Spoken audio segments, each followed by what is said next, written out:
The Red Devil.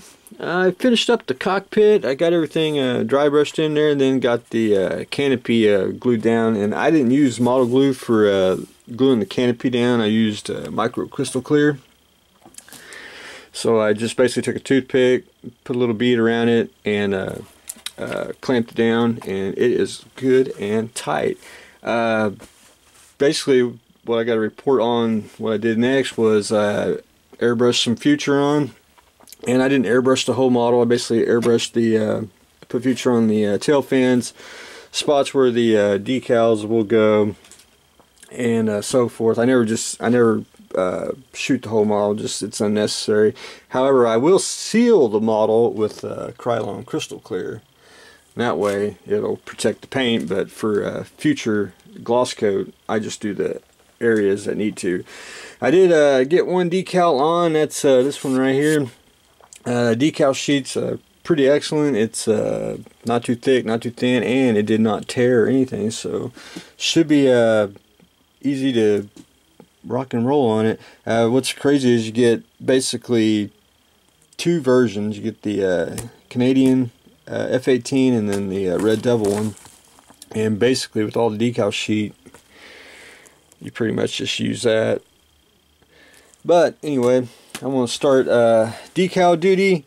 I am going to change the N and the H to a WT, and that'll be vinyl decals, which I will have to go get this coming weekend, but pretty much it. And then I'm going to change the 300 of the plane number into a 13, so stay tuned for that. The B2, that's about as far as I got. I did get one wing cut out, and basically I was just reading the instructions and familiarizing myself with the kit, but that is what I got going on with the B2.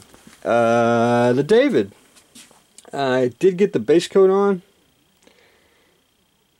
Hopefully the pre-shading showed through. It's very, very subtle, what I want. I never like too much contrast on it.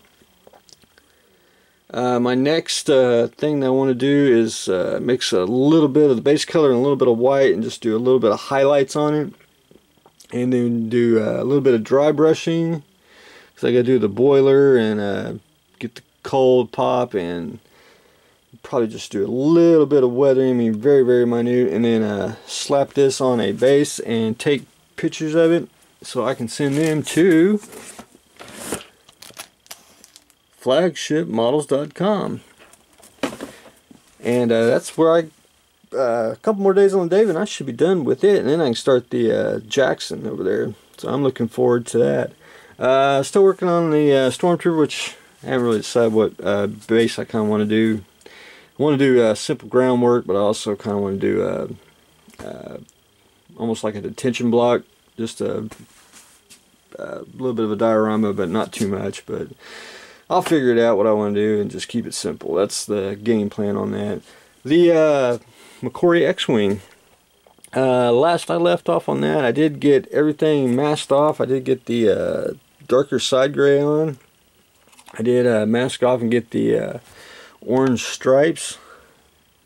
And for fun, I did do the candy stripe on the laser cannons, and I did on two, just like Luke's X-Wing, and I think it makes it look very cool.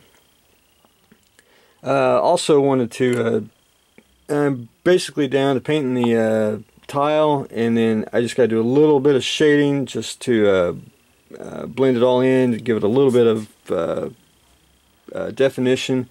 I did go back in and paint the cockpit. It's a little bit of a dark gray. For the view screen, you really can't light it at all. I mean, it's really impossible, but there is one light, and what I did was I just took a piece of green tape, just cut up a couple squares to diffuse the light, make a little bit of a view screen if you can see it, and then it makes a nice little lighted display. But that's about as simple as way I could light the model that's not designed to be lit. But I wanted to show her when lighting has, when I paint a model, it's I like the faded look. Colors go in and out. It just makes it, I think, look more realistic. And it doesn't make it look toy-like. But when you turn lights off, it's basically different colors. And I don't know if the camera can pick it up, but you can see the different shadings when it's in, you know, normal light. When you got real light on it, it's another color. But overall, it is looking good. So I got a little bit more to do on that, and I will be done. I can fly this off to Joey so he can enjoy it in his collection, and I can finish off to David starting the B2, and we are doing decal duty on the Red Devils. So stay tuned for the next exciting episode.